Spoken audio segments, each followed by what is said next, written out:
The Baltimore Ravens are making a huge mistake with Lamar Jackson. Now, if you would have told me back in 2019, after Lamar Jackson had an MVP season, that in 2023, he would still not be on a long-term contract with the Baltimore Ravens, I would have called you crazy. I would have called you a liar. But right now, that is the truth. Lamar Jackson, once again, looks like he will be playing in 2023 with the franchise tag on his name. Now, Deshaun Watson really threw everything into a tornado, into a limbo, when he signed a $230 million contract last offseason with the Cleveland Browns after being traded from the Houston Texans. If you take a glance at that Deshaun Watson contract, he will be playing on a $54.9 million cap hit for the next 4 seasons. Now, according to Stephen A. Smith, Lamar Jackson's camp leaked some information to him stating that Lamar Jackson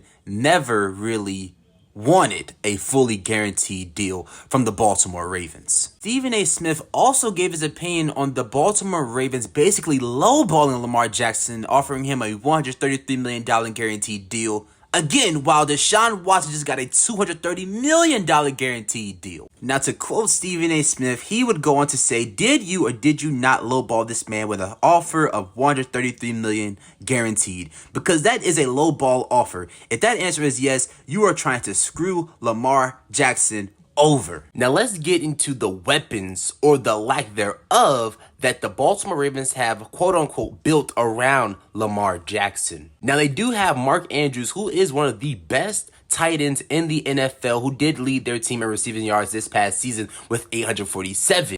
But if we take a glance at the second guy, the second leader in receiving yards on this team, it would be Demarcus Robinson with 458 yards.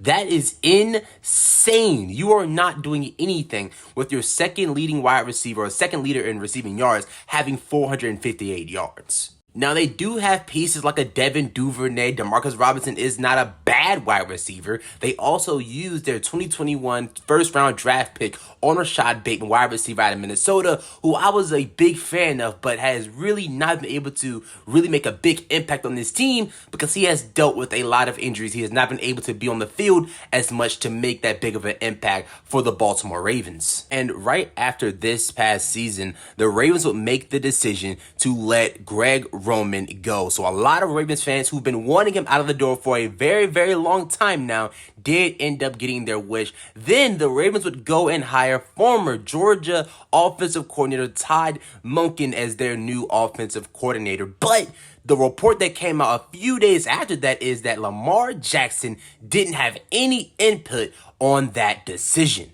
Now, I'm not saying that every move that an organization makes should go through their franchise player or their franchise quarterback. This is not like LeBron James with almost any team he goes to, but it was kind of weird to know that the guy that the Ravens hired, Lamar Jackson, had no input on it.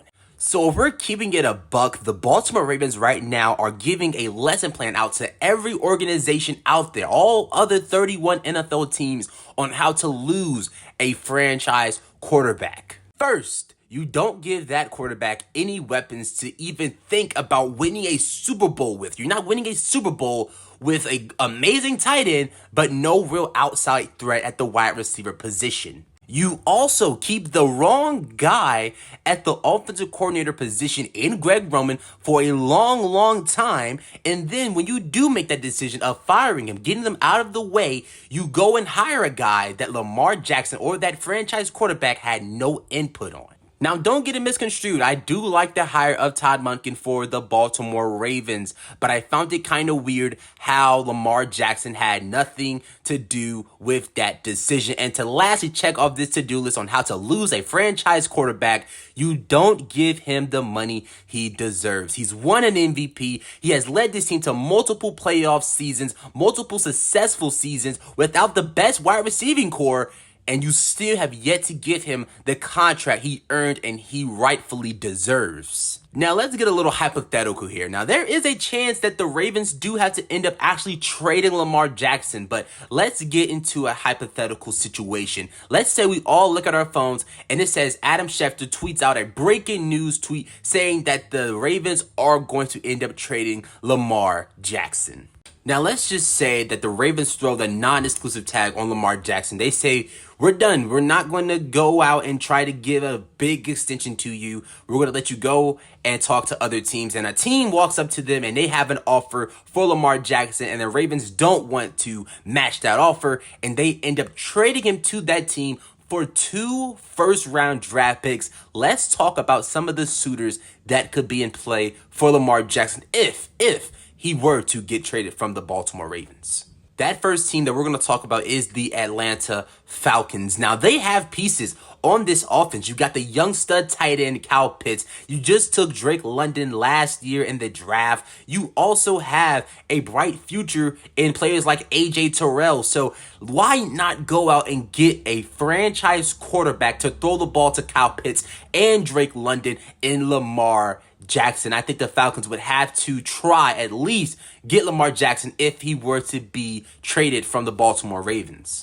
The next team would be the Detroit Lions. We're talking about a team here that has one of the best offensive lines in the NFL, led by Penei Sewell and Frank Ragnow. You have a stud young wide receiver in Amon-Ra St. Brown. You have a stud defensive end who could have won Defensive Rookie of the Year this past season in Aiden Hutchinson. And I love me some Jared Goff. You know, Jared Goff proved a lot of people wrong this past season. But imagine Lamar Jackson throwing the ball to Amon-Ra St. Brown with Jamal Williams and DeAndre Swift as his 2 running backs, and being protected by that stud Detroit Lions offensive line. But until then, those are all hypotheticals. We will find out what the future holds for Lamar Jackson and the Baltimore Ravens in 2023. Does he end up playing with the Baltimore Ravens, or does he end up getting traded, which would be absolutely huge news for the NFL. But if you enjoyed this video, if you enjoyed content like this, go ahead, leave a like, go ahead, comment, and go ahead hit that subscribe button, because we will be dropping content like this all NFL offseason. All the breaking news, the big signings of free agency, we will be covering over here on the channel. But if you did enjoy this video, if you do enjoy content like this, go ahead, leave a like, go ahead, comment, and go ahead hit that subscribe button. But that's really it. That was just my opinion and my thoughts and takes on the Baltimore Ravens and Lamar Jackson. Thank you for watching, and make sure you stay tuned. We are out. Peace.